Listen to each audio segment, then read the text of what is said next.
ఈరోజు రసగుల్లతో బ్రెడ్ హల్వా తయారు చేసుకుందాం. పంచదార, కిస్మిస్, జీడిపప్పు, యాలక్కాయలు ఒక్కొక్క బౌల్లో తీసుకొని పెట్టుకోవాలి. రసగుల్లు ఇలా చేసుకోవాలి హ్యాండ్తో, మరి ఎక్కువగా కాకుండా. తర్వాత పొయ్యి వెలిగించి కళాయిలో నెయ్యి వేసుకొని జీడిపప్పులు ఫ్రై చేసి పెట్టుకోవాలి. అదే నెయ్యిలో ఈ ముక్కలన్నీ ఫ్రై చేసుకోవాలి. అది మరీ డీప్ ఫ్రై కాదు, కొంచెం కలర్ మారేంత వరకు చేసి తీసేయాలి. అదే కళాయిలో వాటర్ అండ్ ఒక కప్పుకి 2 కప్పులు వాటర్ పోయాలి. 2 కప్పులు పంచదార, యాలక్కాయలు వేసి మరిగించాలి. మరిగిన తర్వాత ఈ బ్రెడ్ ముక్కలన్నీ దాంట్లో వేసేసేయాలి.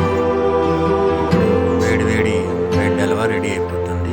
దించే ముందు కొంచెం నెయ్యి వేసి దింపేసుకుంటే వేడి వేడి బ్రెడ్ హల్వా చాలా టేస్టీగా ఉందండి. ఒకసారి మీరు కూడా తినండి, చాలా బాగుంది. వావ్.